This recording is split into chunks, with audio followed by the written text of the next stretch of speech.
ईद पर ईदी तो सभी को मिलती है, लेकिन अगर आप डबल ईदी लेना चाहते हैं, तो बनाएँगे 10 मिनट में बन जाने वाला मज़ेदार सा मीठा।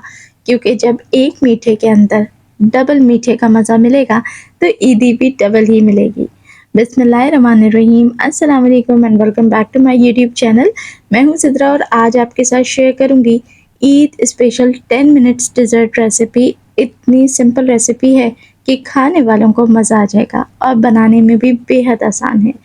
तो आइए बनाते हैं ये 10 मिनट में बन जाने वाला ईद डेज़र्ट।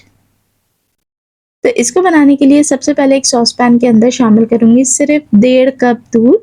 और अब इसके अंदर जो चीज़ हमने ऐड करनी है वो है ये रेडीमेड लज़ीज़ा खीर मिक्स का जो पैकेट आता है। सिर्फ़ हमने ये एक पैकेट, आधा पैकेट इसके अंदर ऐड करना है और ये अगर हम ले आते हैं तो ये 10 मिनट में बन के रेडी हो जाएगा। ना इसके अंदर हमें फिर चीनी डालने की ज़रूरत है, ना ड्राई फ्रूट्स की ज़रूरत है, ना चावलों को भिगो के सोक करने की ज़रूरत है। सिंपल सी रेसिपी है। 1.5 कप दूध के अंदर आधा कप आपने ये लज़ीज़ा पैकेट का इस्तेमाल करना है। दूध अच्छे से गर्म हो जाए तो आधा कप ही आपने ये ऐड कर देना है और बाकी जो पैकेट बचा है वो आप बाद में इस्तेमाल करने के लिए सेव कर सकते हैं। चलें जी, अब यहाँ पर जब तक कि इसमें अच्छा वाला उबाल नहीं आ जाता, हमने मुसलसल चम्मच चलाना है ताकि ये लगे नहीं और इसे कुक करते रहना है जब तक कि ये थोड़ा थिक ना हो जाए। याद रहे, हमें इसे आम खीर की तरह पतला नहीं रखना बल्कि थोड़ा-सा थिक रखना है ताकि इससे भी ठंडा होने के बाद मज़ीद ये थोड़ा-सा थिक हो जाए। चलें जी, इसको हमने 2 मिनट के अंदर तैयार करा और अब इसे रख देते हैं ठंडा होने के लिए जब तक कि ये बिल्कुल अच्छे से थिक हो जाए।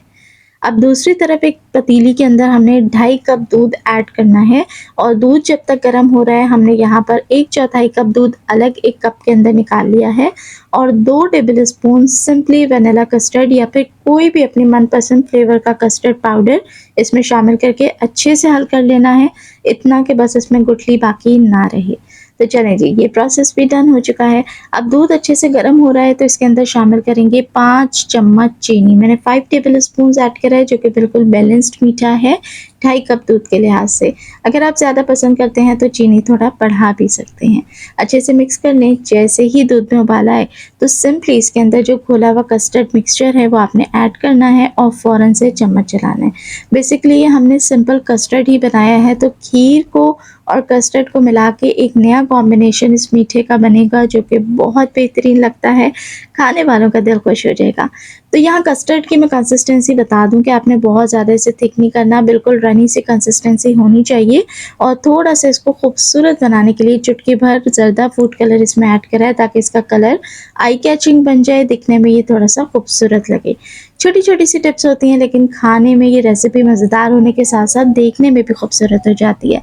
चलें जी, यहाँ पे देखें परफेक्ट कंसिस्टेंसी आ गई है। अब इसको भी रूम टेम्परेचर पे आने तक हम ठंडा कर लेते हैं और अब हमने जो काम करना है वो ये कि हमने यहाँ पर ब्रेड के स्लाइस लेने हैं जिसके साइड्स के कॉर्नर्स रिमूव कर देने हैं। रिमूव करके उनको आपने ज़ाया नहीं करना, किसी भी रेसिपी के लिए ब्रेड क्रम्ब बना के आप उसे सेव कर सकते हैं।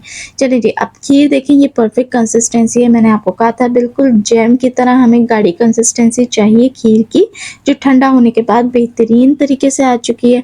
अब आपने ब्रेड के ऊपर जिस तरीके से जैम अप्लाई करते हैं या कोई भी हम सैंडविच स्प्रेड अप्लाई करते हैं, सेम उसी प्रोसीजर से आपने ये जो खीर बना के रखी है ना, ये आपने खीर का एक तरीके से सैंडविच बनाना है। यानी कि अच्छे से खीर लेके आपने दोनों तरफ थोड़ी सी थिक लेयर खीर की पूरे स्लाइस के ऊपर स्प्रेड करनी है और दूसरा स्लाइस इसके ऊपर रख देना है। अब आपने इसे बहुत ज़्यादा प्रेस नहीं करना, बस हल्का सा प्रेस करके इसे सेंटर से कट कर दें ताकि ये सैंडविच हाफ में डिवाइड हो जाए।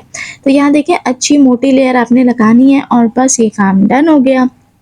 इतना सा आसान सा ये मीठा है, 2 मिनट में खीर बन के तैयार हो जाती है। 2-3 मिनट के अंदर ही ये कस्टर्ड रेडी हो गया। फटाफट से आपने स्लाइसिंग करनी है और इस तरीके से जिस भी डिश के अंदर आपने ये सर्व करना है उसमें अरेंज कर दें और ऊपर से जब कस्टर्ड रूम टेम्परेचर पे आ जाए तो आपने इस तरीके से कस्टर्ड को पोर कर देना है। यकीन जाने ये खाने में इतना मज़ेदार और बेहतरीन था कि मेरे घर में एक-एक बंदे ने, एवरी सिंगल पर्सन, बच्चे हों या बड़े हों, सब ने इसकी बेपनाह तारीफ़ की थी। तो यहाँ पर मैंने कुछ बादाम पिस्तों के साथ इसको डेकोरेट करा है और अच्छा से सा चिल्ड करके सर्व करें। इंशाल्लाह आपकी फैमिली में आपके मेहमानों को ये रेसिपी बहुत पसंद आएगी।